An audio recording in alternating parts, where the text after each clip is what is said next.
الحمد للہ رب المشرقین ورب المغربین والصلاة والسلام علی نبینا جد الحسن والحسین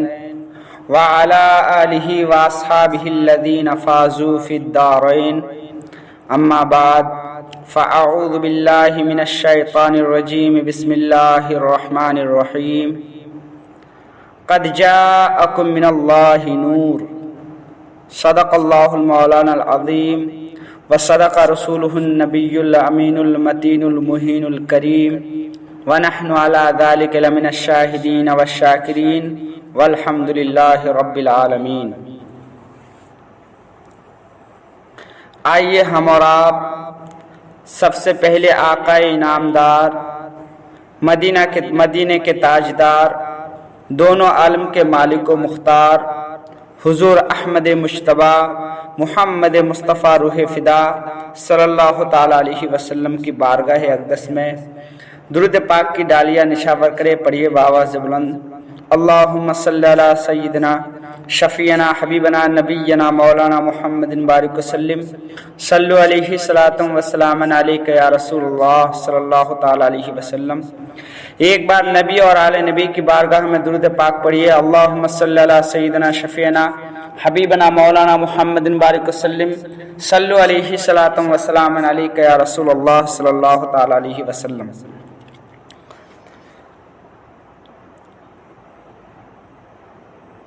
برادران ملت اسلامیہ، حمد و صلوات کے بعد قرآن مقدس کی آیت کریمہ کے جس ٹکڑے کی تلاوت کرنے کا شرف حاصل ہم نے کیا ہے، اللہ رب العزت قرآن پاک میں ارشاد فرماتا ہے قد جاءکم من اللہ نور، جس کا ترجمہ ہوتا ہے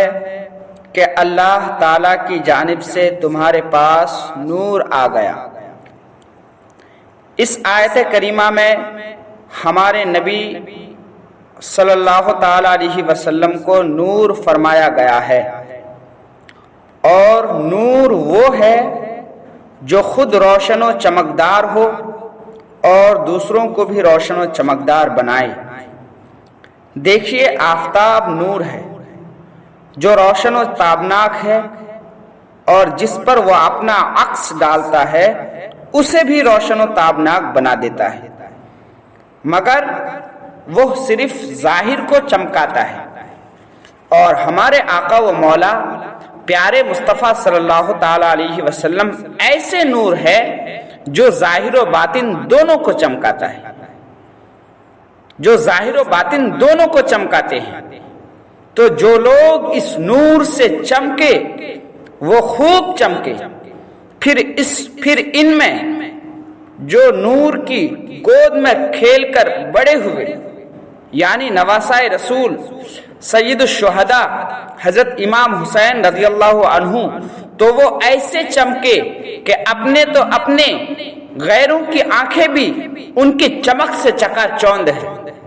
اور یزیدیوں کی ہزار مخالفت کے باوجود انشاءاللہ الرحمن وہ قیامت تک ایسے ہی چمکتے رہیں گے۔ ایک بار درود پاک پڑھی اللہم صلی علی سیدنا شفیعنا حبیبنا مولانا محمد بارک وسلم صلو علیہ صلاۃ وسلام علیک یا رسول اللہ صلی اللہ تعالی علیہ وسلم۔ برادران ملت اسلامیہ، سید الشہداء حضرت امام علی مقام حضرت امام حسین رضی اللہ عنہ کی ولادت مبارک 5 شعبان 4 ہجری میں مدینہ طیبہ میں ہوئی۔ سرکار اقدس صلی اللہ تعالی علیہ وسلم نے آپ کے کان میں اذان دی، منہ میں لعاب دہن ڈالا اور آپ کے لیے دعا فرمائی۔ پھر 7ویں دن آپ کا نام حسین رکھا اور عقیقہ کیا۔ حضرت امام حسین کی کنیت ابو عبداللہ اور لقب سبط رسول اور ریحانہ رسول ہے۔ حدیث شریف میں ہے کہ رسول کائنات صلی اللہ تعالی علیہ وسلم نے فرمایا کہ حضرت ہارون علیہ السلام نے اپنے بیٹوں کا نام شبر و شبیر رکھا، اور میں نے اپنے بیٹوں کا نام انہی کے نام پر حسن اور حسین رکھا۔ اسی لیے حسنین کریمین کو شبر و شبیر کے نام سے بھی یاد کیا جاتا ہے۔ سریانی زبان میں شبر و شبیر اور عربی زبان میں حسن و حسین دونوں کے معنی ایک ہیں، اور حدیث میں ہے کہ الحسن والحسین اسمان من اہل الجنہ، کہ حسن اور حسین جنتی ناموں میں سے دو نام ہیں۔ عرب کے زمانہ جاہلیت میں یہ دونوں نام نہیں تھے۔ ابن العربی حضرت مفضل سے روایت کرتے ہیں کہ اللہ تبارک و تعالیٰ نے یہ نام مخفی رکھے، یہاں تک کہ نبی کریم صلی اللہ تعالیٰ علیہ وسلم نے اپنے نواسوں کا نام حسن اور حسین رکھا۔ حضرت ام الفضل بنت الحارث روایت رضی اللہ عنہما، یعنی حضور اکبر صلی اللہ تعالیٰ علیہ وسلم کی چچی حضرت عباس بن عبد المطلب رضی اللہ عنہ کی اہلیہ محترمہ ایک دن حضور کی خدمت میں حاضر ہوئی اور عرض کیا، یا رسول اللہ، آج میں نے ایک ایسا خواب دیکھا ہے کہ جس سے میں ڈر گئی ہوں۔ حضور علیہ الصلوۃ والسلام نے فرمایا، تو نے کیا دیکھا ہے؟ انہوں نے عرض کیا، وہ بہت سخت ہے جس کے بیان کی میں اپنے اندر جرأت نہیں پاتی ہوں۔ حضور علیہ الصلوۃ والسلام نے فرمایا، بیان کرو۔ تو انہوں نے عرض کیا، میں نے یہ دیکھا ہے کہ حضور کے جسم مبارک کا ایک ٹکڑا کاٹ کر میری گود میں رکھا گیا ہے۔ اللہ کے نبی صلی اللہ علیہ وسلم نے ارشاد فرمایا، تمہارا خواب بہت اچھا ہے، انشاءاللہ تعالی فاطمہ زہرا کے بیٹا پیدا ہوگا اور وہ تمہاری گود میں دیا جائے گا۔ چنانچہ ایسا ہی ہوا، حضرت امام حسین رضی اللہ عنہ پیدا ہوئے اور حضرت ام الفضل کی گود میں دیے گئے۔ برادران ملت اسلامیہ، حضرت امام حسین رضی اللہ عنہ کے فضائل میں بہت حدیث وارد ہیں۔ آپ حضرات پہلے ان روایتوں کو سماعت فرمائیے جو صرف آپ کے مناقب میں ہیں، صرف حضرت امام حسین رضی اللہ عنہ کے فضیلت کے تعلق سے ہیں۔ پھر جو حدیثیں دونوں شہزادوں کے فضائل کو شامل ہے وہ بعد میں پیش کی جائے گی۔ ترمذی شریف کی حدیث ہے کہ حضرت یولا بن مرہ رضی اللہ عنہ سے روایت ہے کہ حضور پرنور سید عالم صلی اللہ تعالی علیہ وسلم نے فرمایا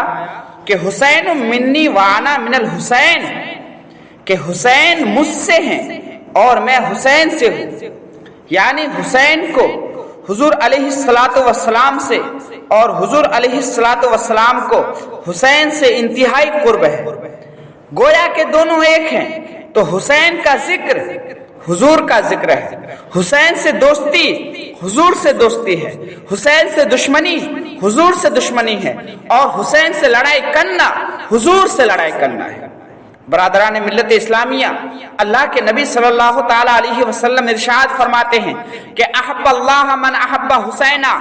کہ جس نے حسین سے محبت کی اس نے اللہ تعالیٰ سے محبت کی، اس لیے کہ حضرت امام حسین رضی اللہ عنہ سے محبت کرنا حضور صلی اللہ تعالیٰ علیہ وسلم سے محبت کرنا ہے، اور حضور صلی اللہ تعالیٰ علیہ وسلم سے محبت کرنا اللہ رب العزت سے محبت کرنا ہے۔ اور حضرت جابر بن عبداللہ رضی اللہ عنہ سے روایت ہے کہ حضور علیہ الصلوۃ والسلام نے فرمایا کہ جسے پسند ہو کہ کسی جنتی جوانوں کے سردار کو دیکھے تو وہ حسین ابن علی کو دیکھے۔ برادران ملت اسلامیہ، حضرت ابو ہریرہ رضی اللہ عنہ فرماتے ہیں کہ رسول اکرم صلی اللہ تعالی علیہ وسلم مسجد میں تشریف لائے اور فرمایا، چھوٹا بچہ کہاں ہے؟ حضرت امام حسین رضی اللہ عنہ دوڑتے ہوئے آئے اور حضور کی گود میں بیٹھ گئے اور اپنی انگلیاں داڑھی مبارک میں داخل کر دی۔ حضور نے ان کا منہ کھول کر بوسہ لیا اور فرمایا، اللہم انی احبہ فاحبہ واحب من یحبہ، کہ اے اللہ میں اس سے محبت کرتا ہوں، تو بھی اس سے محبت فرما اور اس سے بھی محبت فرما جو اس سے محبت کرے۔ معلوم ہوا کہ حضور صلی اللہ تعالی علیہ وسلم نے صرف دنیا والوں سے ہی نہیں چاہا کہ وہ حضرت امام حسین رضی اللہ عنہ سے محبت کرے، بلکہ خدائے تعالیٰ کی بارگاہ میں بھی عرض کیا کہ تو بھی اس سے محبت فرما، اور بلکہ یہ بھی عرض کیا کہ حسین سے محبت کرنے والے سے بھی محبت فرما۔ برادران ملت اسلامیہ، حضرت ابو ہریرہ رضی اللہ عنہ فرماتے ہیں کہ میں نے رسول اکرم صلی اللہ تعالی علیہ وسلم کو دیکھا کہ وہ حضرت امام حسین رضی اللہ عنہ کے لعاب دہن کو اس طرح چوستے ہیں جیسے کہ آدمی کھجور چوستا ہے۔ اور مروی ہے کہ حضرت عبداللہ ابن عمر رضی اللہ عنہما کعبہ شریف کے سایہ میں تشریف فرما تھے. انہوں نے حضرت امام حسین رضی اللہ عنہ کو تشریف لاتے ہوئے دیکھا تو فرمایا ھذا احب اہل الارض الی اہل السماء اليوم، کہ آج یہ آسمان والوں کے نزدیک تمام زمین والوں سے زیادہ محبوب ہے. حضرت امام حسین رضی اللہ عنہ نے پیدل چل کر 25 حج کیے. آپ بڑی فضیلت کے مالک تھے اور کثرت سے نماز، روزہ، حج، زکوٰۃ اور دیگر امور خیر ادا فرماتے تھے. حضرت علامہ جامع رحمۃ اللہ تعالی علیہ تحریر فرماتے ہیں کہ ایک روز سید عالم صلی اللہ تعالی علیہ وسلم حضرت امام حسین رضی اللہ عنہ کو اپنے دائنے اور اپنے صاحبزادے حضرت ابراہیم رضی اللہ عنہ کو اپنے بائیں بیٹھائے ہوئے تھے کہ حضرت جبریل علیہ السلام حاضر ہوئے اور عرض کیا یا رسول اللہ،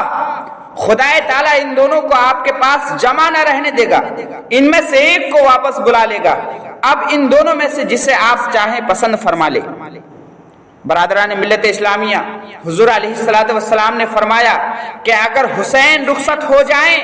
تو ان کی جدائی میں فاطمہ علی کو تکلیف ہوگی اور میری بھی جان سوزی ہوگی، اور اگر ابراہیم وفات پا جائے تو زیادہ غم مجھے کو ہوگا، اس لیے مجھے اپنا غم پسند ہے. اس واقعہ کے 3 دن بعد حضرت ابراہیم رضی اللہ عنہ وفات پا گئے. اس کے بعد جب بھی حضرت امام حسین رضی اللہ عنہ حضور علیہ الصلوۃ والسلام کی خدمت میں حاضر ہوتے تو حضور صلی اللہ تعالی علیہ وسلم مرحبا فرماتے، پھر ان کی پیشانی کو بوسہ دیتے اور لوگوں سے مخاطب ہو کر فرماتے کہ میں نے حسین پر اپنے بیٹے ابراہیم کو قربان کر دیا ہے. برادران ملت اسلامیہ، آئیے اب میں آپ کے سامنے وہ روایتیں بیان کروں جن میں کہ حضرت امام حسن اور حضرت امام حسین دونوں شہزادوں کے تعلق سے فضائل بیان ہے. برادران ملت اسلامیہ، حضرت ابو سعید خدری رضی اللہ عنہ سے روایت ہے کہ نبی اکرم صلی اللہ تعالی علیہ وسلم نے فرمایا الحسن والحسین سید شباب اہل الجنہ، کہ حسن اور حسین جنتی جوانوں کے سردار ہیں.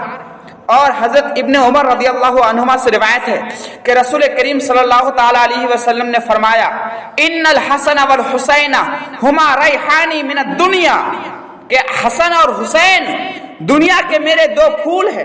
اور حضرت اسامہ بن زید رضی اللہ عنہ فرماتے ہیں کہ ایک رات میں کسی ضرورت سے سرکار دو عالم صلی اللہ تعالی علیہ وسلم کی خدمت میں حاضر ہوا. آپ باہر تشریف لائے تو کسی چیز کو اٹھائے ہوئے تھے جسے میں نہیں جان سکا. جب میں غرض حاجت سے فارغ ہوا تو دریافت کیا حضور یہ کیا اٹھائے ہوئے ہیں؟ آپ نے چادر مبارک ہٹائی تو میں نے دیکھا کہ آپ کے دونوں پہلوؤں میں حضرت حسن اور حضرت حسین ہیں. آپ نے فرمایا ہذان ابنایا و ابنا ابنتی، یہ دونوں میرے بیٹے اور میرے نواسے ہیں. اور پھر فرمایا اللہم انی احبہما فاحبہما واحب من یحبہما، کہ اے اللہ میں ان دونوں کو محبوب رکھتا ہوں، تو بھی ان کو محبوب رکھ، اور جو ان سے محبت کرتا ہے ان کو بھی محبوب رکھ. برادران ملت اسلامیہ، حضرت ابو ہریرہ رضی اللہ عنہ فرماتے ہیں کہ رسول اکرم صلی اللہ تعالی علیہ وسلم اس حال میں تشریف لائے کہ آپ کے ایک کندھے پر حضرت حسن کو اور دوسرے کندھے پر حضرت حسین کو اٹھائے ہوئے تھے، یہاں تک کہ ہمارے قریب تشریف لے آئے اور فرمایا من احبہما فقد احبنی ومن ابغضہما فقد ابغضنی، کہ جس نے ان دونوں سے محبت کی تو اس نے مجھ سے محبت کی، اور جس نے ان دونوں سے دشمنی کی اس نے مجھ سے دشمنی کی. برادران ملت اسلامیہ، حضرت فاطمہ زہرا رضی اللہ عنہا فرماتی ہیں کہ میں حسن اور حسین کو لے کر حضور کی بارگاہ میں حاضر ہوئی اور عرض کیا حضور یہ آپ کے دونوں نواسے ہیں، انہیں کچھ عطا فرمائیے. تو حضور نے فرمایا اما حسن فلہ ہیبتی وسوددی و اما حسین فلہ جرأتی وجودی،